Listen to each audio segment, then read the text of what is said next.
रहे हैं, रात तिलक में क्या विलंब है। तो चौथे पहाड़ भूप नहीं जागा, सुनति गुरु ही बड़ अचरज लागा।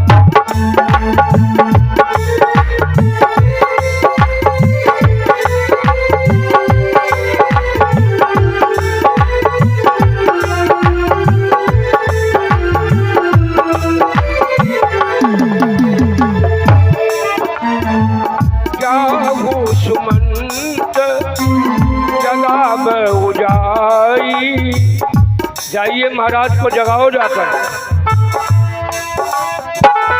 जागू सुमंत जगाब उजाई, राजे तिलकों की बेरा आई।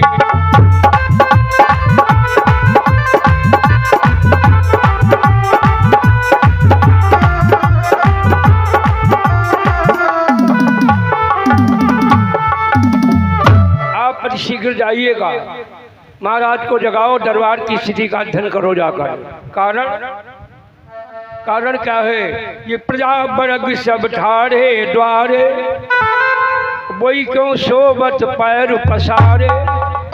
ये पूरी जनता खड़ी हुई है, जैसे आप लोग पूरे दलबल के साथ बैठे हैं, ऐसे वो सेना इस प्रतीक्षा में थी कि ऐसा न हो सुनहरी घड़ी निकल जाए और राम का रात कलेऊ हो जाए, रात तिलक हो जाए और मुझ अवसर से वंचित रह जाए। तो सब इंतजार में खड़े हैं, आप जाओ जल्दी से। तो गुरु की आज्ञा को शिरोधार करके प्रधानमंत्री सुमंत राजमहलों में प्रवेश कर रहे हैं। तो पता है आपको, इन्हें अशुगुन होने लगा। अशुगुन, शुभ काम में कोई अशुगुन होने लगे तो समझो मामला गड़बड़ है, कोई समस्या सामने खड़ी हो गई है। जो ही 4 कदम आगे बढ़ पाए थे तो पहला अशुगुन होता है, लागी उठनो हृदय में हुका, दिन हिम बोलन लगे उल्लू का। उल्लू बोल रहे हैं और हृदय में घबराहट पैदा हो रही है। उल्लू दिन में नहीं बोलता, प्रिया दिन में बोल रहे हैं। तब सुमंत मन में अस जानी, बिन घन बरसन लागे हो पानी।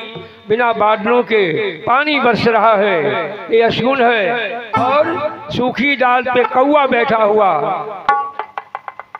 बोल रहा है, ये सबसे बड़ा अशुगुन है। कौआ का शकुन भी होता है और कौए का अशुगुन भी होता है।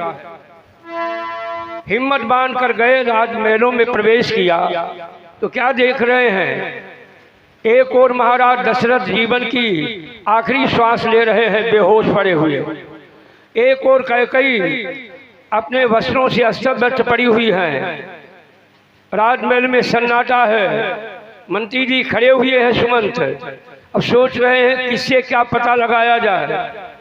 तब तक कैकेयी ने अपनी आंख खोल करके देखा, मंत्री सुमंत खड़े हैं। तो कैकेयी ने कहा, देखो माता, तुम कितनी बुद्धिजीवी थी।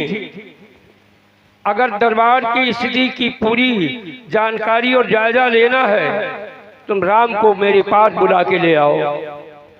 राम को इसी वक्त बुला के ले आइएगा। सुमंत चले राम को बुलाने के लिए। राम कथा पढ़ते हो लोगों, उस समय भगवान क्या कर रहे हैं, स्नान करके और पूजा करने के लिए जा रहे हैं। पूजा वाले कपड़े पहने हुए भगवान पूजन करने के लिए जा रहे थे। तब तक मंत्री सुमंत को देखा, एकदम शर्मिंदा हो गए भगवान। बोले, आप तो मेरे पिता के समान हैं, अगर कोई आवश्यक कार्य था तो मुझे बुला लिया होता। आप यहाँ तक चलकर आए हैं, बड़ा कष्ट हुआ होगा आपको। कहिए कैसे कष्ट उठाया है। बोले, राजमहलों में तुम्हें याद किया जा रहा है, आप शीघ्र ही मेरे साथ में चलिएगा। भगवान समझ गए जो आगे होना है, प्रभु ने सब जान लिया। तो पूजन का सामान रख दिया और जो कपड़े पहने थे, सोचते हैं कपड़ों को बदल के क्या करें, अब इन्हीं कपड़ों में मुझे राज्य को छोड़कर जाना होगा। अब कपड़ों के बदलने से क्या होता है, जो पूजन के वस्त्र जैसे पहने थे वैसे चल दिए। और आज दरबार में पहुंचे तो महलन जब ही गया गुहारी, बेटा पिता महतारी,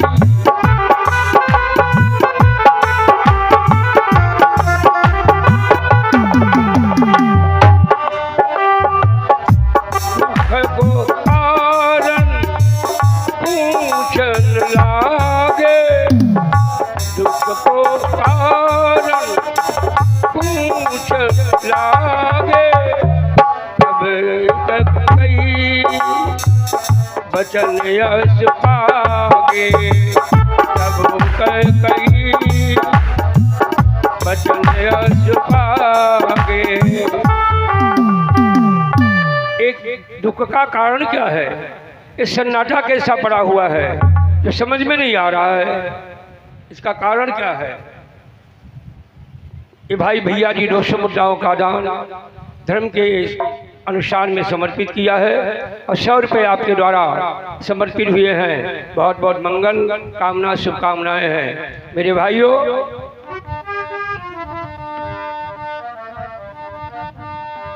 विचार करो दुख का ये सन्नाटा कैसा है। कैकेयी ने कहा, बेटा राम तुम्हें नहीं मालूम है, साथी रूम में मेरे 2 वरदान धरोहर के रूप में रखे थे, उन वरदानों को मैंने मांग लिया है।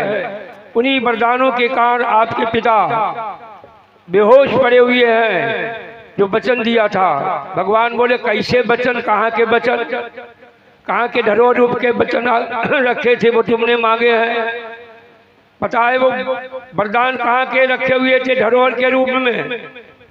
कैकेयी ने कहा, सुनो बेटा, देवासुर संग्राम जब देवता और दैत्यों का युद्ध हुआ था तो ब्राह्मण इंद्राज महाराज दशरथ के द्वारे पर आकर के मदद मांगने के लिए निवेदन कर रहे हैं, हे महाराजा धीराज मेरी मदद करो, हम ब्राह्मण हैं, हम सताए जा रहे हैं, आप सक्षम हो, आप मेरी मदद करने के लिए तैयार हो जाओ। दशरथ जी ने वचन दे दिया, जाओ इंद्र, जाओ ब्राह्मण देवता, मैं तुम्हें वचन देता हूँ कि आपका संकट मैं दूर करूँगा और आपके मार्ग को निष्कंटक बनाने का मैं संकल्प ले रहा हूँ। इंद्र तो चले गए, दशरथ जी ने अपनी सेना को तैयार किया और रथ पर बैठ गए। तब तक कैकेयी आ गई, महाराज कहाँ जा रहे हो। बोले एक ब्राह्मण की मदद करने जा रहा हूँ। महाराज कहीं मारे गए तो मुझे विधवा होना पड़ेगा, इसलिए तुम इनकार कर दो जाने से। दशरथ बोले कदापि ऐसा नहीं होगा, ऐसा कदापि नहीं होगा। और बोले सुनो,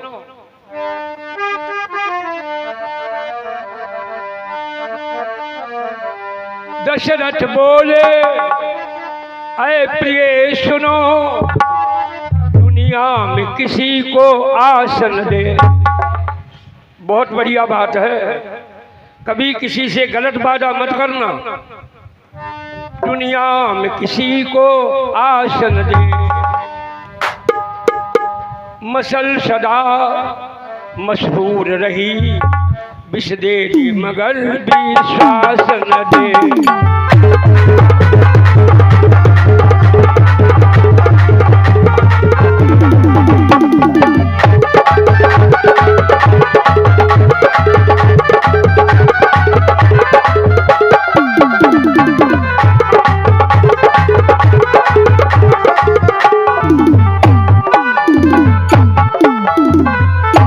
बच्चा भाई श्रद्धा का दान दिया है, बहुत बहुत आशीर्वाद है। एक बात बताएं भैया डॉक्टर साहब, कथा नवान प्राण चलती राम कथा भागवत 7 दिन की, लेकिन हम महीनों पर तुम लोगों को तो हम पूरी ना कर पाए। तो एक चौपाई चलेगी 3 दिन, और मैं जब पीलीभीत पूरनपुर में गया जहाँ मानस सम्मेलन होता है, तो भरत चरित्र पर केवल एक चौपाई पर मैं 5 दिन एक चौपाई पर ही बोलता रहा। एक ही चौपाई पर हम थोड़ा बोलते रहे, हम नहीं बोले, गुरु का आशीर्वाद बोला। इन्होंने गंगा में मुझे ब्रह्मी पिला दी थी खड़े होकर माँ अधेरे पाक 14 को। अगर वो हजम हो जाए तो विद्वान हो जाए और पलट जाए तो काया खराब हो जाए। तो ब्रह्मी पिला दी थी।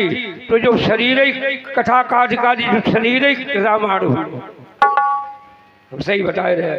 हम का जब बोलन बैठे तो बहुते कथाएं हमारे खपड़ी मोती गादी दिवाकर हम ही कहा, वे गादी हम ही कहा, वे गादी हम ही कहा। उनके कहाँ का तुम्हारा जब नंबर ना तो कैसे कहाँ बताओ, तुम्हारा नंबर नहीं, नंबर 12 तारीख लो ना ये ही, और कभी अब की रखना 15 दिन का तब भी नंबर नहीं आएगा। ये तो आपको भी गौरव होना चाहिए, अपने जनपद का तुम्हें भी गौरव होना चाहिए। यदि अन्य जनपदों में प्रांतों में विद्वान है तो तुम्हें भी अपने जनपद का गौरव होना चाहिए।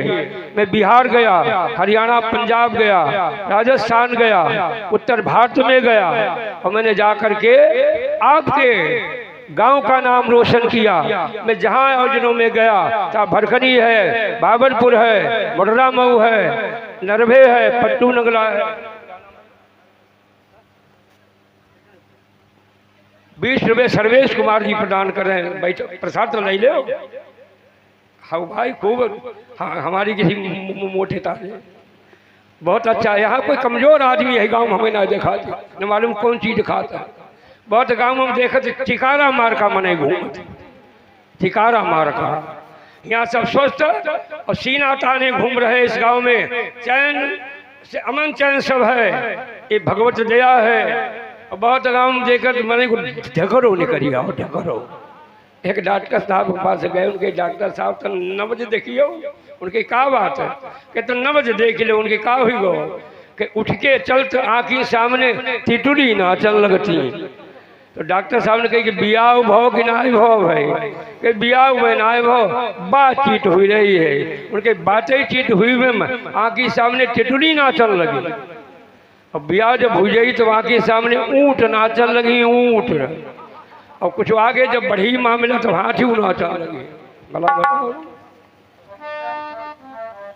तभी तो हमने कहा जवानों के अंदर जवानी नहीं, अंदर हो जवानी नहीं है, जवानी तो है मगर पानी नहीं है।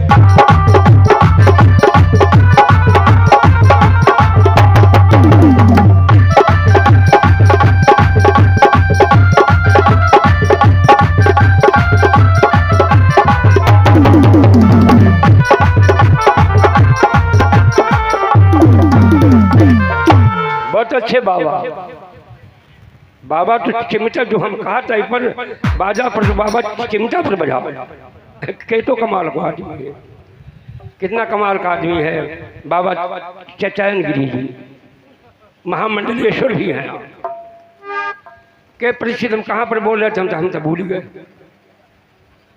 हम कथा कहाँ पर कह रहे थे भाई, और कई बातें साथ में चल होंगे भूल। अब तुम हमारे संग हो रहे, तुम जुड़े हो ना भाई मेरे। तो हमेशा याद रखिएगा, समस्या सामने उलझ गई, विष दे दे मगर विश्वास न दे। ऐ प्रिय कह कही कदापि ऐसा नहीं होगा। मैंने एक ब्राह्मण को वचन दिया है, उस वचन का पालन करना मेरा धर्म और दायित्व है। तो कह कही ने कहा महाराज मुझे भी साथ में लिए चलो। देखो माताओं तुम क्या थी, ये तो आज का जमाना पढ़ी लिखी नहीं है, तुम क्या थी यहाँ से पीछे तक बैठी हो। तुम वो थी जो तुमने अपना नाम सारे विश्व में किया है, सारा विश्व तुम्हारा नाम ले रहा है। कई रथ के पिछले हिस्से में मर्दाने कपड़े पहन करके तलवार को हाथ में ले लिया और बैठ गए और रथ चल दिया। जब सम्रांगढ़ भूमि में रथ पहुंचा, शत्रु के प्रतिद्वंदियों से युद्ध प्रारंभ हो गया। युद्ध होते होते होते होते दिन के 12 बज गए। दुश्मनों की आधी सेना संहार कर दी, आधी सेना। और आधी सेना रह गई लोगों। तब तक एक घटना घट गई, मालूम कौन? महाराज का रथ पंचर हो गया, रथ का धुरा टूट गया। रथ चल रहा है मैदान में, शत्रु के सामने आपकी राइफल आपके हाथ में है, आपके साथ में युद्ध हो रहा है, दुश्मन सामने खड़ा हुआ है और राइफल का टारगेट टूट जाए तो फिर आप क्या करेंगे? कैसा लगेगा आपको? यही सोचेंगे अब मैं बचूंगा नहीं, मैं मारा जाऊंगा। वही हालत महाराज दशरथ की हो गई जब युद्ध के समय रथ का धुरा टूट गया। अब देखे आप, अरे रथ का धुरा टूट जब गया तब दशरथ मन विषमय भयऊ।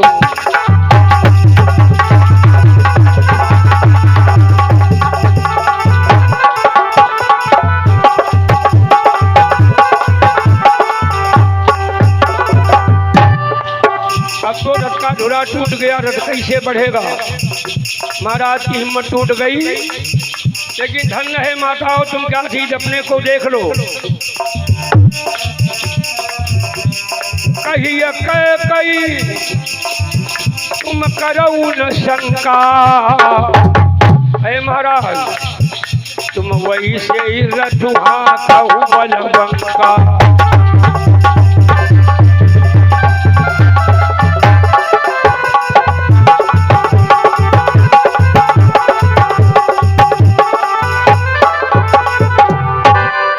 वैसे चलाओ, वैसे कैसे चला में धुरा टूट गया है। आप चिंता मत करो। देखो अपने स्वामी को प्रोत्साहन दे रही हैं और रथ पर बैठे ही बैठे हाथ नीचे बढ़ाया और धुरी की जगह पर अपनी उंगली लगा दी। धुरी की जगह पे उंगली लगा दी, रथ चलता रहा। महाराज जान ही नहीं पाए। आदि सेना का जब संहार करके रथो सम्रांगण भूमि से बहुत दूर निकल गया तो महाराज ने मुड़कर के देखा, कैकेयी के माथे में पसीने की धार बह रही है। महाराज ने पूछा, ऐ प्रिय कैकेयी, इतनी तीव्र गति से जब मैं रथ को चला रहा था तो तुम्हारे माथे में पसीना क्यों निकल आया? दशरथ तब अस बचन प्रवीणा, ये माथे में क्यों चले पसीना, ये पसीना क्यों निकल आया है? तो कैकेयी बोली, तब कैकेयी अस गिरा सुनाई, आधे अधूरी यही अनलवाई।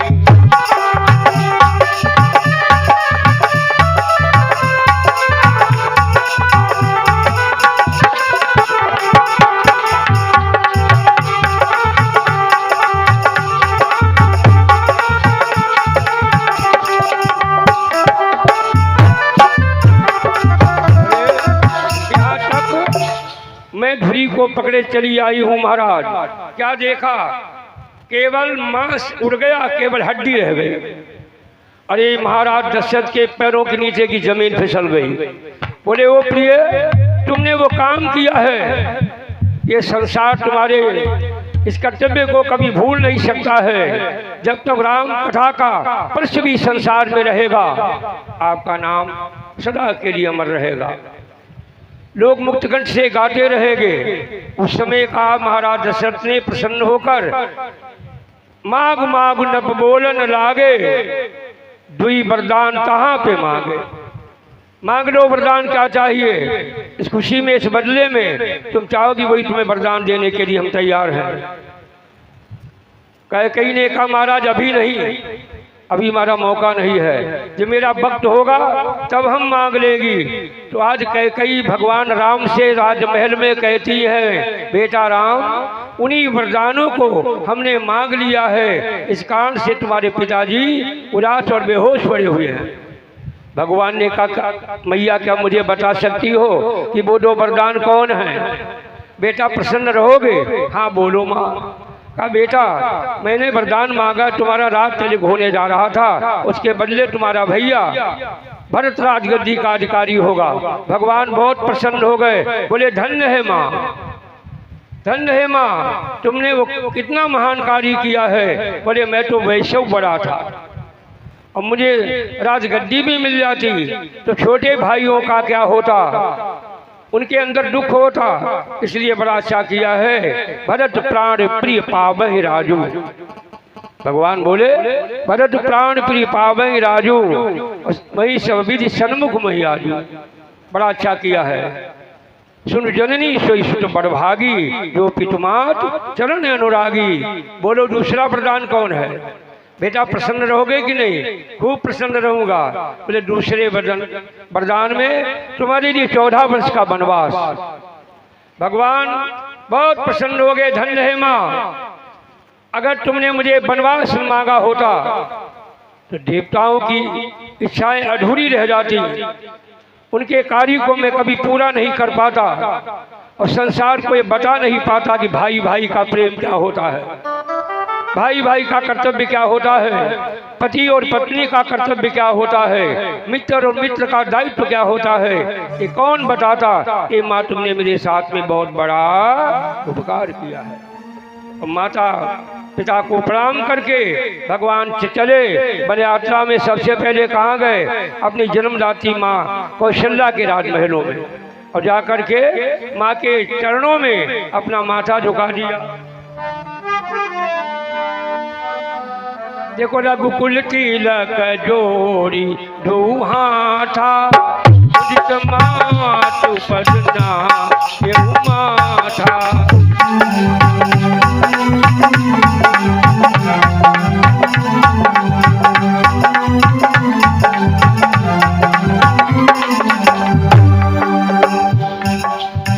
रघुकुल तिलक जोड़ी दो हाथा मुदित मातु पदना ये माथा। मैया के चरणों में अपना माथा झुका करके आशीर्वाद ले रहे हैं। तो मैया मालूम माताओं क्या बोली? कौशल्या मैया, अरे मैं लला, अरे मेरे लला, तुम नहाए लो जल्दी और थोड़ा मीठा खाए लो। आज तुम्हें दिन भर समय नहीं मिलेगा। क्यों? आज ब्राह्मणों का सम्मान करना होगा, संत महात्माओं का आशीर्वाद लेना होगा, गरीब लोगों को भोजन बांटना होगा, आज गरीब जनता को हृदय से लगाना होगा, एक एक को तुम्हें दर्शन देना होगा। देखो पद पाने के बाद लोग कमजोरों को भूल जाते हैं। कभी कमजोर व्यक्ति को नहीं भूलना चाहिए। भगवान कहते मेरी पूजा न करो लेकिन गरीब को पूज लो। गरीब की पूजा ही भगवान की पूजा है। दीन लखत है सबन को पे दीन ही लखई को। गरीब बेचारा धनवानों का मुंह देखता रहता है, पर उसकी ओर हर व्यक्ति नहीं देखता।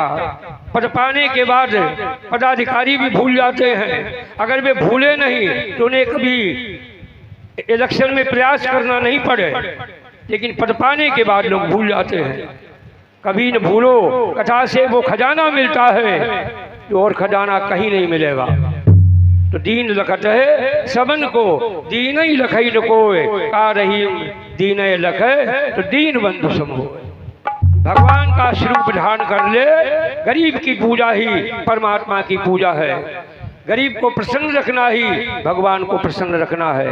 इसलिए बेटा थोड़ा नहाए लो और मीठा खाए लो। बोली तात जाओ, हम नहीं कहते, गोस्वामी जी कह रहे हैं। बोली तात जाओ बलि बेगी नहाऊ जो मन भावई मधुर कछु खाऊ। जो मन भावे मधुर कछु खाऊ। भगवान बोले ऐ मैया मेरा तो रात तिलक हो गया। बड़ी अच्छी बात है, राम कथा में देखें आप। बोले मेरा तो रात तिलक हो गया है। कौशल्या माँ बोली रात तिलक?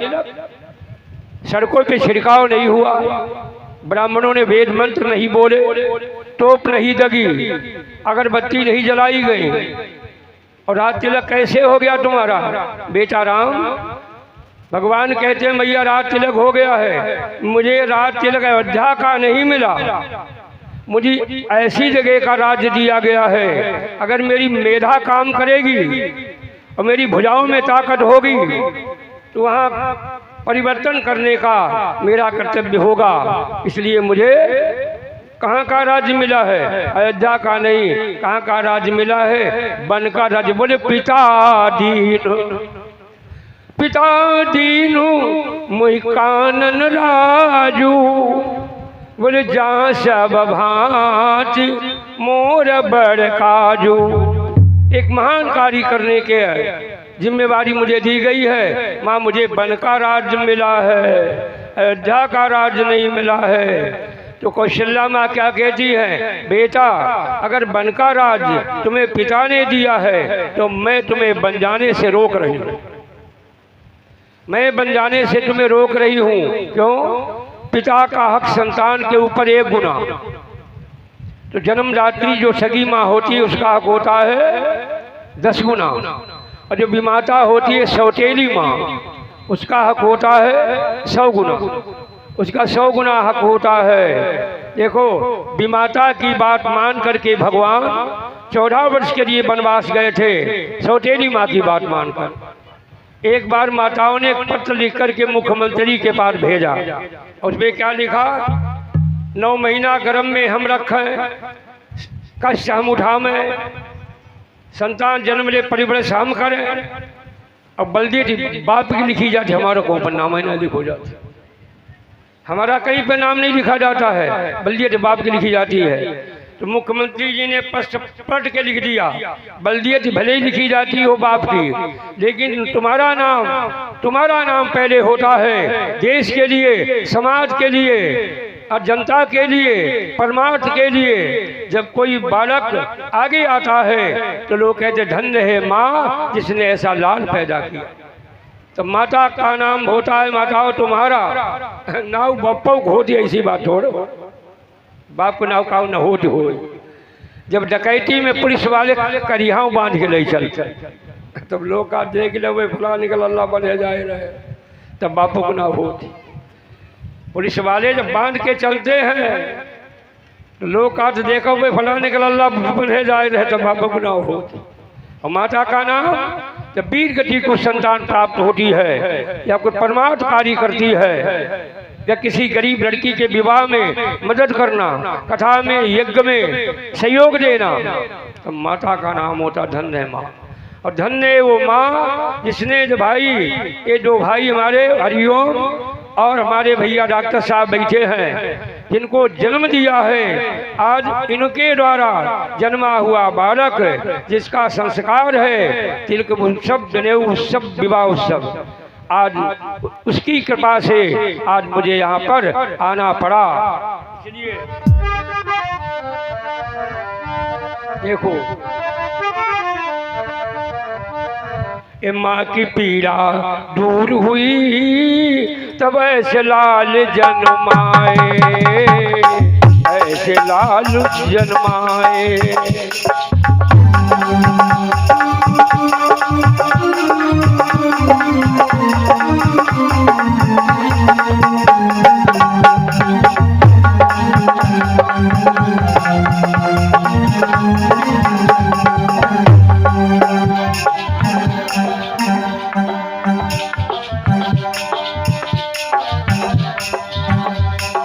धन्य है माँ पिता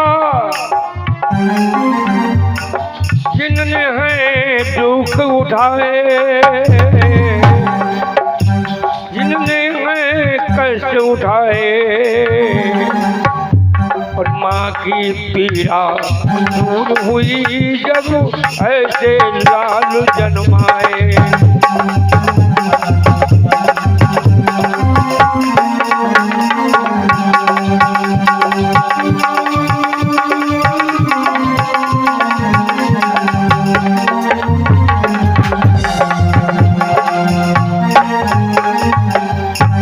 माँ की पीड़ा दूर हुई, ऐसे पुत्रों को जन्म दिया जिनके द्वारा मुझे आज इस स्थल पे ये बोलने का परम सौभाग्य प्राप्त हुआ है। मेरे भाइयों, माँ बहनों, बहू बेटियों और हमारे श्रद्धा के सुमन भक्त बरो, आओ देखे कौशल्या माँ के जी, पिता ने तुम्हें वन का राज्य दिया है तो मैं बन जाने से तुम्हें रोक रही हूँ।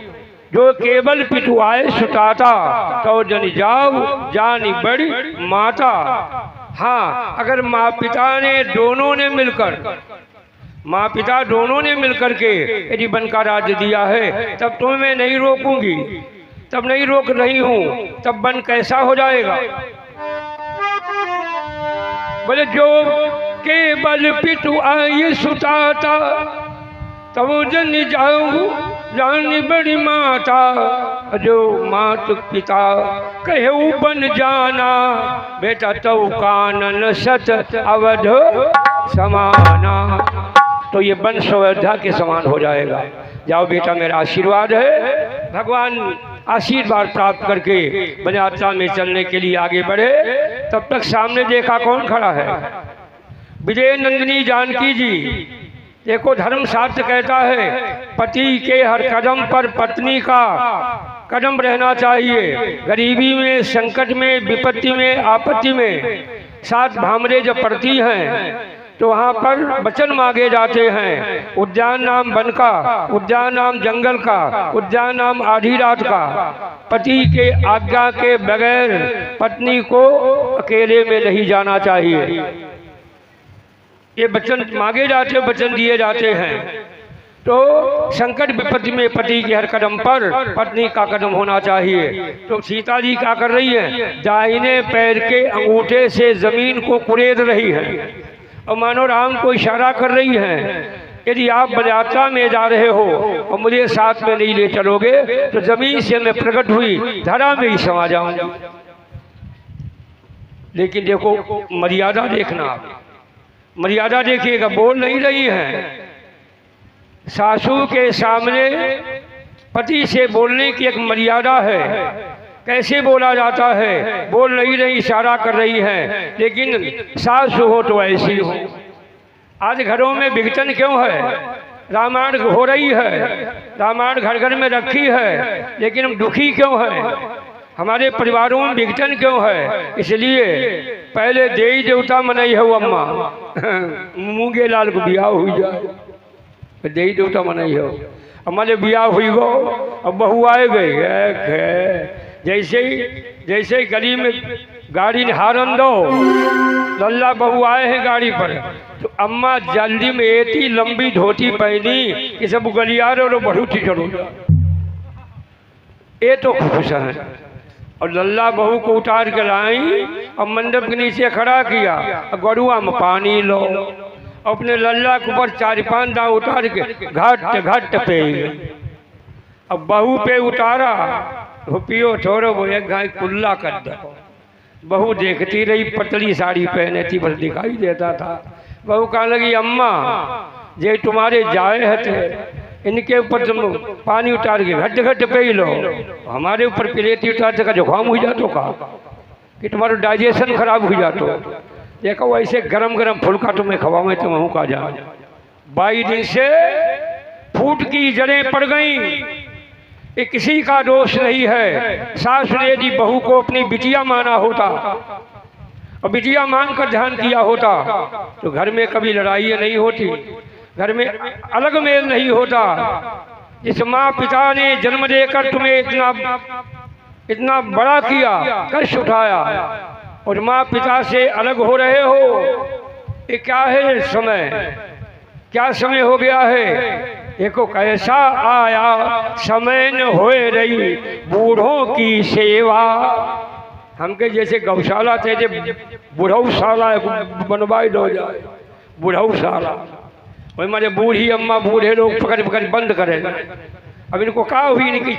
इनको चाहने वाला कोई नहीं है। कैसा आया समय न होए रही बूढ़ों की सेवा, और दर्द से लड़का पिता कहे को रोटी गुनाई देवा। दजुआ, तुमने भैंस गैया बैल बटते देखे होगे, सोना चांदी बटते देखा होगा, घर जमीन बटते देखा होगा, खेत पात का अम्मा बप्पा बांटे जाते के भैया बताओ। इसी देश में अम्मा बप्पा बांट दे गए। महीना भरी बड़कौना तिर खाओ, महीना भरी मझिलवा तिर, महीना भरी छुटकौना तिर खाओ। अल्लाह बताइए कहाँ जाएंगे हम? क्या होगा इस्लाम कथा का? कितनी ऊंचाई पर हमारा देश था, कितनी ऊंचाई पर मेरी संस्कृति थी, पर अब लोग संसद से हुए दुखी। बिरलाही परिवार मिलेगा अच्छी तरह सुखी, प्रेम ना भाई भाई में। डॉक्टर साहब ने भाई के प्रेम की व्याख्या की तो मेरे आंसू निकल पड़े। आज भी कलयुग में सतयुग विद्यमान है, कलयुग में भी सतयुग विद्यमान है। क्या भाई में प्रेम है, एक दूसरा कोई कार्य कर रहा है, भाई कभी ठीक कर पड़ी नहीं कि तुम कर रहे हो वही ठीक है, लेकिन यहाँ प्रेम न भाई भाई में, बड़े बड़े परिवार मिट रहे आज लड़ाई में, न्याय ना रहा कचेरी में, अब मुस्लिम देखो बैठा भैया बीच दोपहरी में, अब गवाह रसगुल्ला खाई रहा। और तुम्हें गुस्सा ना रो करोगी, तमंचा गोट उनका वह तमंचा खेच धुआं काट दी, जल्दी धुआं कारो खेत पा सब बिकी गो कछु ना देखो, अब जा कचेरी में सतुआ चाट रहे, अब गवाह रसगुल्ला खाई रहो। किसकी कमी है? अपनी कमियां हैं। इसलिए लोगों राम कथा केवल सुनो नहीं, अपने जीवन में उतारने का प्रयास करो। क्या सास बहू का प्रेम था। कौशल्या आगे बढ़ी और सीता जी से कहती तुम जंगल में कैसे रहोगी। बोले जीवत जोगबत रहू, मैंने दीप बाती नहीं चारण कहू। अपनी बहू से दिया की बाती टालने के लिए नहीं कहा। और देखो पलंग पीटत गोद हिडोरा, बहू को पलंग से और हिडोरे तक जमीन में कदम नहीं पड़ने दिया अपनी बहू रानी का। ये सासु का बहू का प्रेम है। बोली पलंग पीटत गोद हिडोरा, सियन दीन पग अवनी कठोरा। सो सियतात रही के भांति, चित्र लिखित कपि देखी जराती। जो कागज पर बने भालू बंदरों से भयभीत होती है सीता, वो जंगल में कैसे रहेगी। एक कल्पना तो कर रही है, लेकिन राम से मना नहीं कर रहे, राम से मना नहीं कर रही हैं और सीता को रोक भी नहीं रही है, लेकिन सोचती है वो सीता कैसे रहेगी जंगल में। तब तक राम बिल्कुल करीब में आ गए। सीता ने कहा प्रभु कहाँ जा रहे हैं आप। बोले बनयात्रा में जा रहा हूँ, 14 वर्ष के लिए माँ पिता की आज्ञा पालन करने हेतु, तो मुझे भी साथ में ले चलो। प्रिय तुम साथ में मत चलो। क्यों? एक निवेदन आपसे है। बोलो कैसा निवेदन का सुन। बोले आपन मोर नीक जो चहू, तब मम बचन मान जा रहू।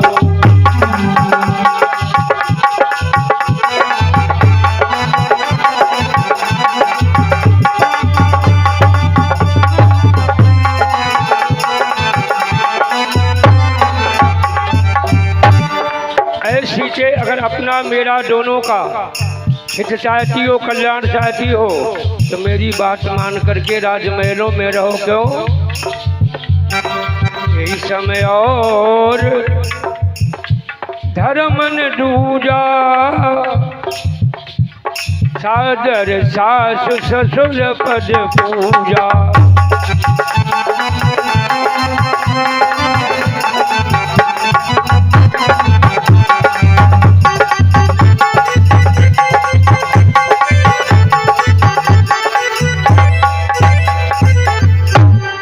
जब जब करही माँ तु सुधि मोरी। अरे प्रिय सीते, मेरी मैया को मेरे वियोग की याद आएगी तो हम नहीं तो आप होंगी, तो उन्हें सांत्वना देती रहना। माँ मेरी याद में हो सकता है जीवित न रह जाए, ये माता का प्यार संसार में कहीं नहीं मिलेगा। माँ के न रहने के बाद माता की याद आती है। लोग कहते हैं कि आज मेरी माँ होती तो मैं भी सेवा कर लेता। अब तो वक्त निकल गया, अब क्या सेवा करोगे। जब सेवा करने का समय था तब सेवा नहीं कर पाई। इसलिए भगवान कहते हैं प्रिय जब जब करही माँ तु सुधि मोरी, हुई है विकल महामति भोरी। तब तब कहे तुम कथा पुरानी, सुंदरी समझइयो मृदुवानी।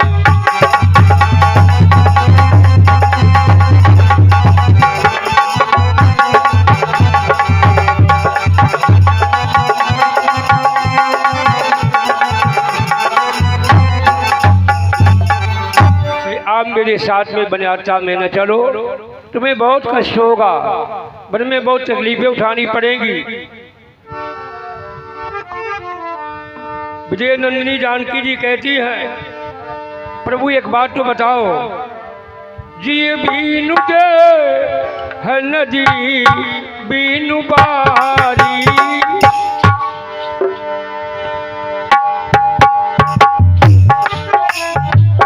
जिए बीनु दे है नदी बीनु बारी, कैसे ना पुरुष बिनु नारी, जैसे नाथ पुरुष बिनु नारी।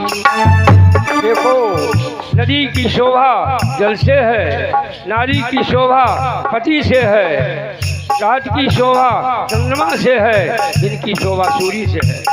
इसलिए मैं तुम्हें साथ में जरूर चलूंगी, यदि नहीं चलोगे, मुझे साथ में ले चलोगे तो कीर्तन प्राण की केवल प्राण, शरीर मेरा अयोध्या में होगा, प्राण तुम्हारे साथ में होंगे। भगवान बोले, दिवस जाति नहीं लागई मारा, दरी सिखवन सुनहूं हमारा। समय जाते देर नहीं लगती है, समय जाते देर नहीं लगती है, इसलिए तुम धैर्य रखो और मेरे साथ में न चलो, तुम यही पे रहो। एक समस्या सामने और आएगी तुम्हारे, वो कौन? बोले फूल फल और मेवा, पानी पीने को झरनों का होगा, दूध घी मेवा पानी पीने को झरनों का होगा, और पानी पीने को झरनों का होगा। कंद फल फूल मेवा दुख तुमको उठाना होगा, इसलिए मानो कहा रहो तुम यहाँ, बड़ी कठिनाई है प्रिय मिथिला सुता। मन को चलो ना तुम मेरे साथ, वन में होगी भयानक रात, बड़ी परेशानी है ये मिथिला सुता।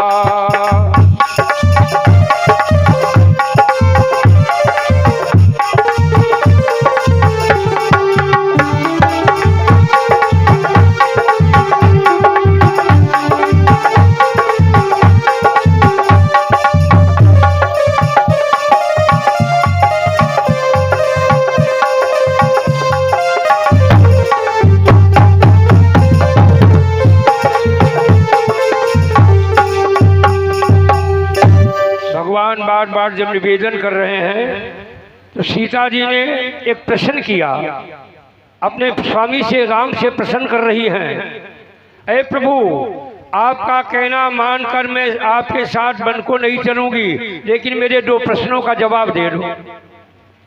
दो मेरे प्रश्न हैं, उनका जवाब दे दीजिएगा महाराज। पहला प्रश्न कौन है कि सूरज निकले पर किरणें न निकलें। समस्या जटिल थी, सूर्य निकले पर किरणें न निकलें और चंद्रमा निकले पर प्रकाश न हो, जमीन पे ना आए। अगर दो शर्तें तुम्हें स्वीकार हैं तो मैं आपके साथ वन नहीं चलूंगी। भगवान के पास कोई जवाब नहीं आया, निरुत्तर हो गए और ये कहना पड़ा, बोले परिहरि सोच चलऊ बन साथा। सारे सोच को परित्याग करके बन जाने के लिए तैयार हो जाओ। तो देखना भारत की संस्कृति का दर्शन कर लो, और जो यहाँ पे झांकियाँ होगी वो आदर्श झांकियाँ होगी। आज की कथा में पराम्बा दुर्गा माँ जगदम्बा सिंह पे बैठ करके आएंगी बहुत शीघ्र ही, और उनका दर्शन आप करेंगे। अभी तक चित्रों में आपने देखा सिंहवारी माता जगदम्बा को, आज प्रत्यक्ष सिंह पे बैठ के माता आएंगी और उनके लिए उन्हें मनाने के लिए उनको प्रसन्न करने के लिए एक काली माँ आएगी जिनके शरीर पर आग जल रही होगी। ये आप आदर्श झांकियों को देखेंगे, इससे बड़ा समाज पे असर पड़ता है। और माताओं, माँ का आशीर्वाद लेना है तो उनके चरणों में पुष्प है, अपनी भेंट अर्पण करते हुए माँ का आशीर्वाद लेते रहना। और एक बात और निवेदन कर रहा हूँ, झांकी आने पर कोई खड़ा नहीं होगा, मतलब बहुत पीछे लोग बैठे हैं, वो खड़े होके देख लेते तो पीछे में ठाड़े हो जाते। खड़े होके झांकी देखने में उसका सब रहस्य बिगड़ जाता है, इसलिए बैठे बैठे सब दिखाई देगा इतनी ऊंचाई से, आप देखेंगे। आइए, भगवान को कहना पड़ा परिहर सो चलो बरसा था। सीता जी चली, भारत की संस्कृति है, जहाँ पे पति का सिर झुकेगा पत्नी का भी सिर वहीं पे झुकेगा। राम बन चलते समय माता को नमन किया तो सीता भी अपनी सास कौशल्या के चरणों में अपना मस्तक झुका रही हैं। क्या नाम भैया?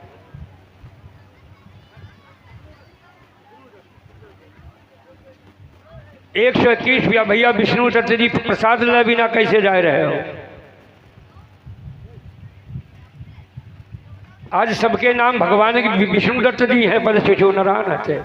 बैठो विष्णु दत्त तुम है ना, बैठ जाओ। 121 प्रदान किए भाई, मंगल कामना। अब लिखने वालों या गायब, लिखने वालों गायब, हरि ओम जी बहु गावे आदि सीधे गायब हो रहे।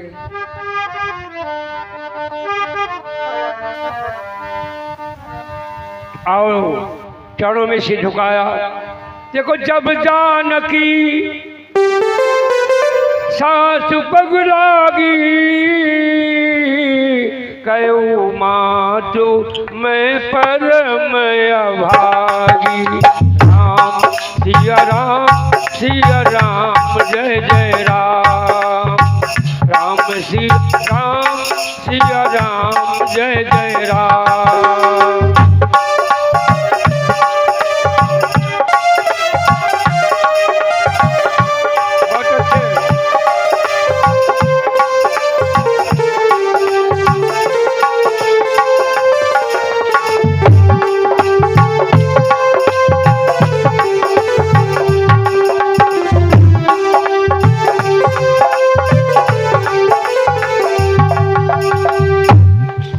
आदर्श में कथाएं देखें आप, बड़ी सारगर भी थे। जब जानकी सासु पगलागी, कहो माँ तुम्हें परम अभागी। एक होता है अभागी और एक कहती है परम अभागी।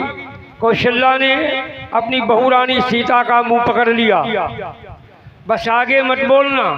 राम ऐसे पति, लक्ष्मण भरत शत्रुघ्न ऐसे देवर, महाराज दशरथ ऐसे ससुर, मैं सुमित्रा कैकेयी ऐसी सासू, और अयोध्या का ये सम्राट राज्य, फिर अभागी और परम अभागी शब्द तुमने क्यों प्रयोग किया है बहू रानी? परम अभागी क्या नाम भैया? कितने रुपया प्रसाद तो ले लो तुम, हम तुम्हें ये थे तो तुम हो जाते। हाँ भैया, भक्त राजकुमार जी प्रसाद अपना लेते हुए श्रद्धा का दान दिया है, बहुत बहुत मंगल कामनाएं। तुमने क्यों कहा कहो माँ तुम्हें परम अभागी? एक अभागी होता है, एक परम अभागी होता है।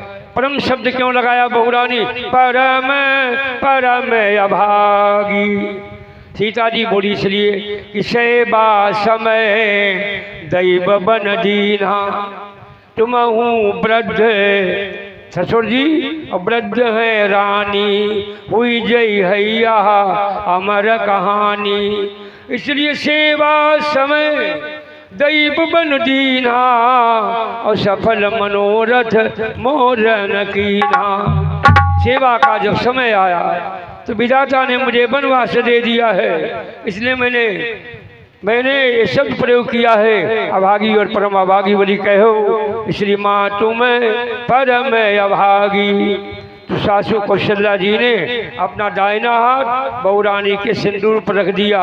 अब बोली अचल रहाई, ऐ बहुरानी अचल रहाई, ये सुहाग तुम्हारा, और जब लगी गंग जमुन जलधारा। जब तक गंगा यमुना में पानी रहेगा तब तक ये सुहाग सदा के लिए अमर रहेगा। भाइयों, सीता जी भी तैयार हो गई, राम सीता तैयार हो गए। उसी समय एक नौजवान आ रहे हैं दौड़ते हुए। वो कौन थे? वही वीर जी लक्ष्मण है। बोले दादाजी कहाँ जा रहे हो? बोले माँ पिता की आज्ञा पालन के हेतु वनवास जा रहा हूँ। और बोले मेरा क्या होगा?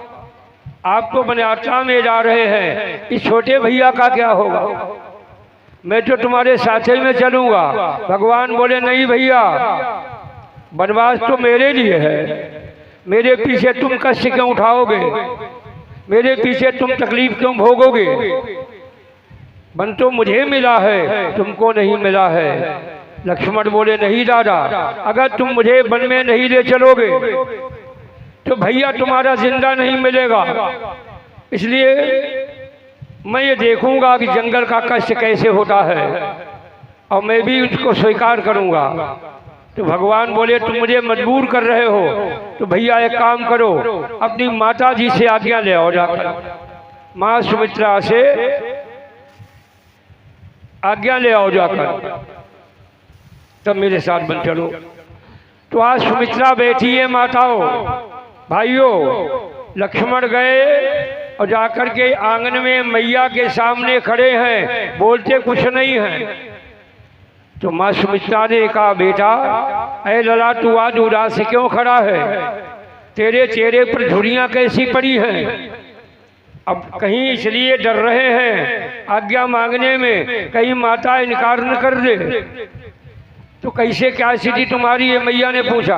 बोले माँ मैं तुमसे आज्ञा लेने आया हूँ। कहाँ के लिए? दादा राम सीता बन जा रहे हैं, तो मैं भी वन में जाऊंगा सेवा करने के लिए, आपसे आज्ञा लेने आया हूँ। सुमित्रा ने फटकारा, धिक्कार है तेरा जीवन, ऐ लक्ष्मण तेने मेरे माथे में कलंक लगा दिया। तू मेरे पास आज्ञा लेने आया, तुम्हारे माता पिता तो वही थे, माता पिता तो वही थे, और तुम आज्ञा लेने मेरे पास क्यों आए? लक्ष्मण जी कांप रहे हैं। बोले मैया मैं समझ नहीं पाया कौन माता पिता वहाँ हैं। तो कहा सुमित्रा ने सुनो,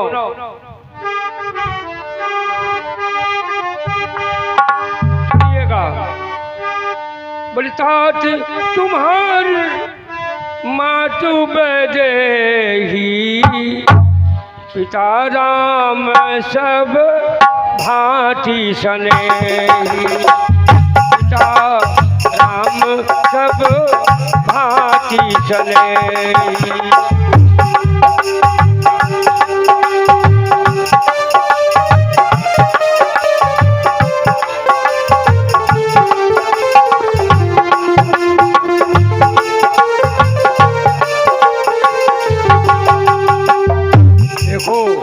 तात तुम्हारी मातु बैदेही, सीता माता के समान है और राम पिता के समान है। और यदि आए हो, आज्ञा वही लेना ना चाहिए था, यदि आए हो तो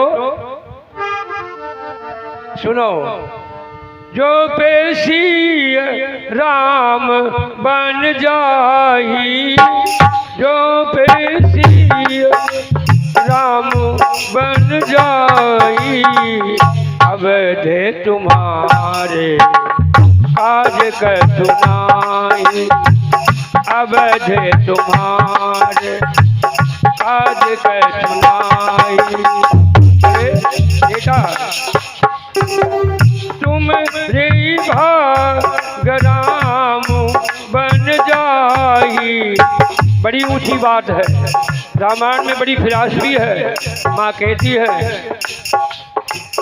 तुम रे भाग राम बन जाई, दूसर और काज कर सुनाई, दूसर और काज कर सुनाई।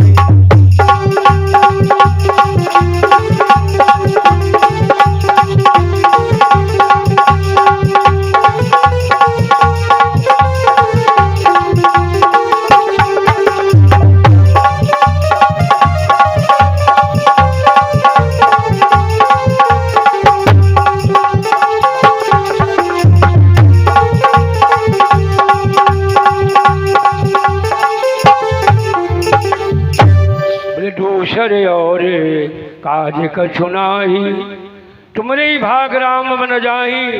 ऐ राम कथा के स्नेहियों प्रेमियों, लक्ष्मण का भाग्य क्या जगेगा जो राम बन जा रहे हैं। माँ सुमित्रा कहती है तुम्हारे ही भाग, तुम्हारे ही कारण भगवान बन जा रहे हैं कि भैया लक्ष्मण का भाग्य कौन सा भाग्य इनका अदृश्य में होता जो राम इनके कारण वनवास में जा रहे हैं। ये रहस्य समझ में नहीं आया। और कहती है जो पे सी राम बन जाई, लला अयोध्या में तुम्हारा कछु कामना है, अब जो तुम्हार काम कछु नाही। ऐसा क्यों कहा था? ऐसा इसलिए कहा था कि बनी रही तब सब संग धाए, अब नहीं चले कोई संग न आए। भैया के हृदय फर्क पड़ जाई, तो भैया के हृदय फर्क पड़ जाई, तुम्हारे ही भाग राम बन जाई। बेटा तुम्हारे ही भागो राम बन जाई, जो पेशी राम बन जाई। अवध तुम्हारे काज कछु नाही, और तुम्हारे ही भाग राम बन जाई। लक्ष्मण का भाग्य क्या? भाग्योदय होता। सुनो पहली भावना। माँ सुमित्रा कहती है सुनो लला, मातु सरिस जेठी भौजाई, पिता सरिस है जेठा भाई। जेठी भौजाई माता के समान, पिता सरी जेठा भाई माना जाता है हमारे यहाँ। तो पिता सरी से है जेठा भाई, अरे जेठ भ्रात की तुम सेवा करी हो, तब हे तात परम पद पई हो। इसलिए अपनों ले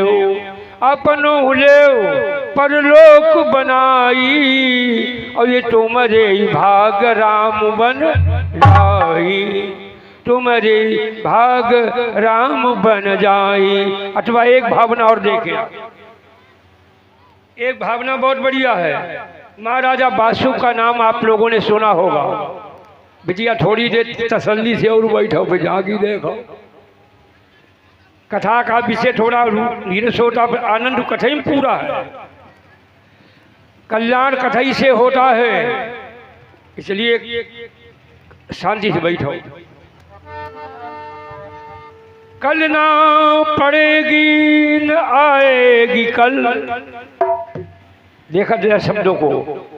कल ना पड़ेगी न आएगी कल, जलना मिला तो मैं जाऊंगी जल, जलना मिला तो मैं जाऊंगी जल। शब्द तो एक ही है ना, अर्थ उसका अलग अलग है। कल ना पड़ेगी न पाएगी कल, कल ना पड़े बेचैनी न पाएगी कल, जलना मिला तो मैं जाऊंगी जल, जलना मिला तो मैं जाऊंगी जल। बासु का नाम सुना होगा। उनकी बिटिया का अपहरण किसने किया था? लंका राजा मेघनाद ने, और लंका में लेकर चला गया। पिता ने सोचा मेरी बिटिया का अपहरण हो गया है, ये मेरी जिंदगी हराम है, इस जिंदगी से जब जीना नहीं चाहता हूँ। बिटिया के प्राण का कष्ट है। पिता बासुक महाराज जी रो रहे हैं, बोले अपनी जिंदगी को समाप्त कर दूंगा। तब तक आकाशवाणी हुई। आकाशवाणी से एक आवाज आती है, तब है भई आकाश से बानी, नप मन मान करहु गलानी। मन में सोच विचार मत करो, मन करहु गलानी। क्यों न करहु गलानी, और तुम ली हऊ शेषा अवतारा, व नाम लक्ष्मण होई तुम्हारा।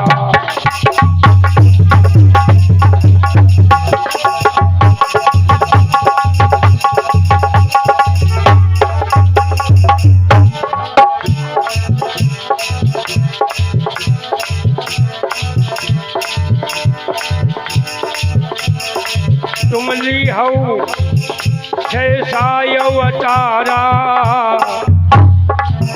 वह नाम लक्ष्मण हुई तुम्हारा।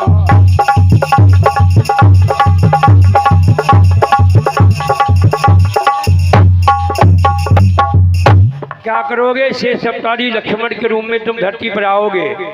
फिर रणमा मेघ नाद को मरिहो, तुम अपने मन आनंद मनई हो। तुझ कन्या को तब बदलो हुई जाई, बेटा तुम्हारे भाग राम बन जाई। उस कन्या को बदलो हुई जाई, जो अपहरण किया था मेघनाद ने ना, तो तुम्हारे ही भाग राम बन जाई।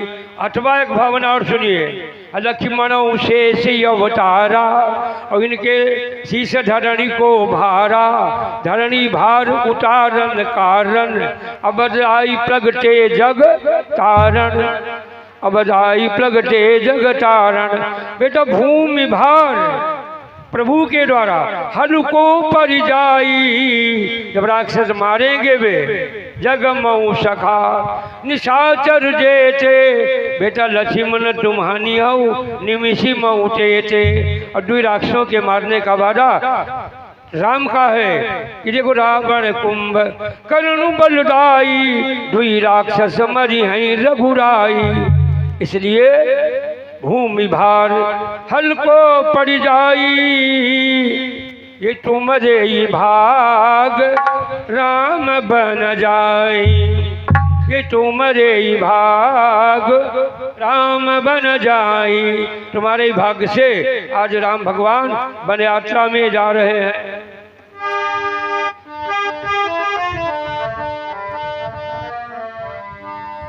लक्ष्मण जी तैयार हो गए, माता के चरणों का अभिनंदन किया, और जैसे राजमहल से चले तो देखना, कहा बेटा रुक जाओ थोड़ा। सुमित्रा कहती लक्ष्मण से, बेटा थोड़ा ठहर जाओ, अभी नहीं, जा तो रहे हो माँ पिता की सेवा के लिए, लेकिन छोटा सा मुँह लिए हुए बहुरानी उर्मिला जी बैठी हैं, उनको मिले बगैर मती जाना, नहीं तो इंतजार करेंगी 14 वर्ष तक, उन्हें मिलकर के तब जाना। कथा की आखिरी बात आप देखें, विदाई दे दो, उसके बाद में कल कथा का क्रम चलेगा। आगे माता के दर्शन का समय बिल्कुल करीब में है लोगों, तो आखिरी बात रामचरितमानस की आप देखिएगा। सुमित्रा कहती बेटा बहुरानी को मिलके तब जाना। बोले भला। माँ आज्ञा से उधार करके लक्ष्मण राज महलों में गए तो उर्मिला क्या कर रही है माता उस समय? सीकों की सुघर चटाई पे विग्रह लक्ष्मी थी पड़ी हुई।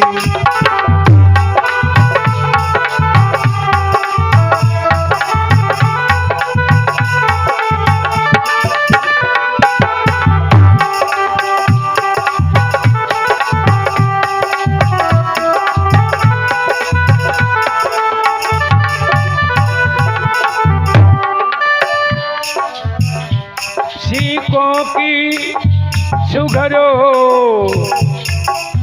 चटाई पे ग्रह लक्ष्मी थी पड़ी हुई। अपने पति को आता देखा, अपने प्रभु को आते देखा, गंभीर भाव से खड़ी हुई।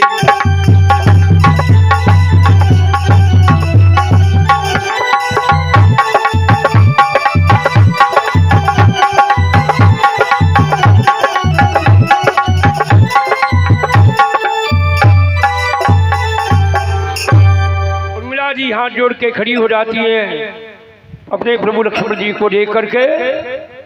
बड़ा अच्छा है, हाथ जोड़ के बोली महाराज आपका इस समय आना बड़ा रहस्यमय है। आपकी भावनाएं बड़ी पवित्र पावन है। प्रणाम करते हुए एक निवेदन कर रही है। महाराज, मैं खुशी हूँ तुमको देखो रही, मुझे अंदर से खुशी हो रही है। मैं खुश हूँ पति देवता, मैं खुश हूँ तुमको देखो रही। पोशाक सफर की पहने हो,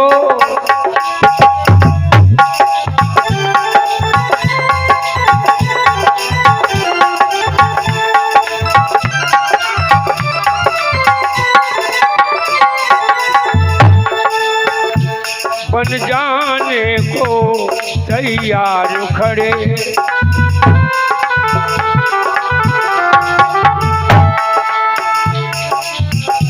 अरे बन जाने को तैयार खड़े, किस लिए यहाँ पे ठहरे हो।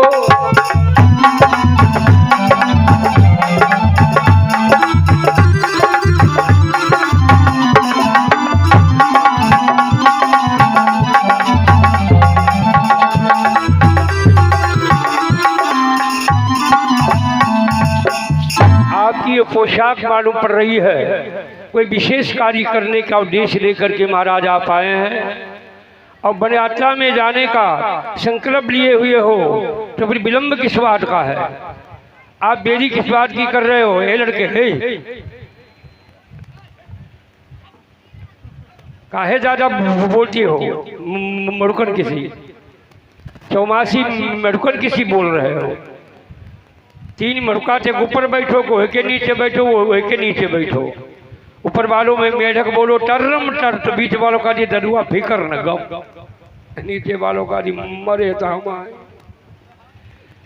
ऊपर वालों बोलो टर्रम टर, तो बीच वालों का दरुआ फिकर न गम, कोई फिक्र गम नहीं है। नीचे वाले का मरे तो हम से तुम बिना बोले कहते बढ़िया लड़का है। अच्छा तुम बोलो ना, अगर बतलाइबे कहे तो मुंह ना चले भीतर भीतर बतलाई ले, न ओट चले न मुंह चले, भीतर भीतर बतलाई ले, भीतर भीतर बतला। अब तराजू में दो पलड़े होते हैं, बड़ी अच्छी बात। दोनों पलड़ों में एक में विजय नंदिनी जगत की माँ सीता को रखो, एक पलड़े में उर्मिला को रखो। दाढ़ी अब पकड़ो, पलड़ा किसका बजरी हो जाएगा। जगत की माता सीता का पलड़ा हल्का हो गया, उर्मिला का पलड़ा बजली हो गया, क्योंकि राम सीता के मना कर रहे हैं कि तुम मेरे साथ वन को न चलो, पर सीता प्रभु को विवश कर रही है वन चलने के लिए। और यहाँ लक्ष्मण क्या कहते हैं? उर्मिला से सुनो, हम इसलिए ठहरे और इसलिए यहाँ पे आए हैं, किस लिए? 14 वर्षों की ये बिछुड़न हो, यदि प्रिय तुम्हें खल सकती हो। 14 वर्षों की ये बिछुड़न हो, प्रिय तुम्हें खल सकती हो। तो मैं कहने आया हूँ, तुम साथ मेरे चल सकती हो। मैं कहने आया हूँ, तुम साथ मेरे चल सकती हो।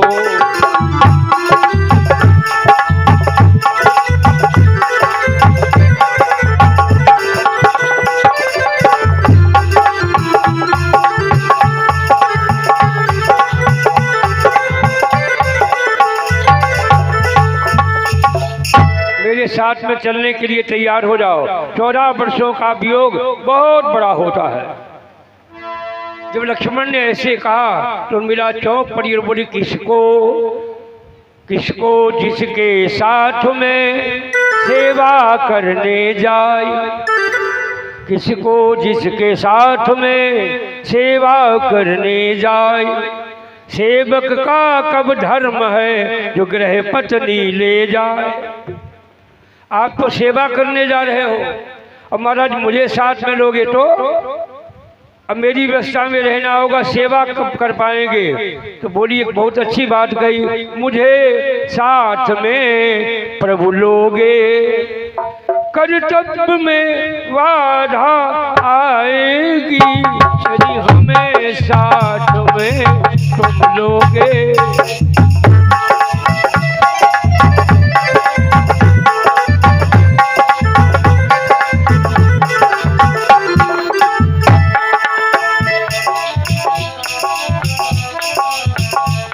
यदि हमें साथ में तुम लोग, कर्तव्य में बाधा आएगी। हो गया हमारा मोह प्रबल,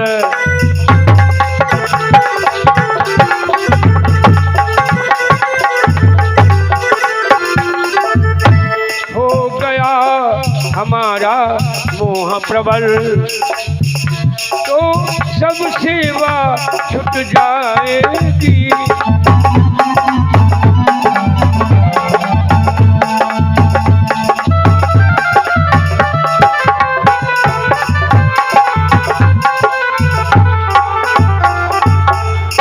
आप सेवा से वंचित हो जाओगे, आपकी सारी उम्मीदें बेकार हो जाएंगी।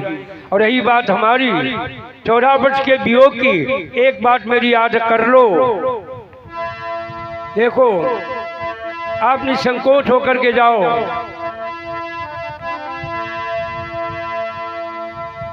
यदि उत्तम पति व्रता हूं मैं, तो बालन बाका जाएगा। 14 वर्षों के बाद मेरा आपके चित्त को बनाकर 14 वर्षों तक पूजन करती रहूंगी, आपका चित्त बना करके। और ये दीपक जला रही हूँ, ये दीपक 14 वर्षों तक जलता रहेगा। भाइयों, 2 ही देवियां ऐसी हुई धरती पर जिन्होंने दीपक जलाया था माताओं। लंका में साध्वी सुलोचना ने, अयोध्या में उर्मिला जी ने, दोनों सतियों ने दीपक जला दिए थे और दीपक जला के संकल्प लिया था, जब तक ये दीप जलता रहेगा मेरे पति को रणांगन में कोई मार नहीं सकता है, अब मुझे कोई विधवा नहीं बना सकता है। इसलिए इस हेतु दीपक जला दिया और जाकर के निवेदन कर दिया, जाओ निसंकोच होकर, 14 वर्षों का समय है, इसके लिए उत्तम पति बताऊं तो बाल बाका जाएगा। 14 वर्षों के बाद मेरा हृदय कमल खिल जाएगा। भाइयों, इस भावना को लेकर लक्ष्मण भी साथ में तैयार हो गए। राम लक्ष्मण सीता तीनों लोग यात्रा में चलने के लिए खड़े हुए हैं। और देखो, ये नहीं मांगा था उत्तर को जाना या पश्चिम को जाना या पूरब को जाना या दक्षिण को जाना।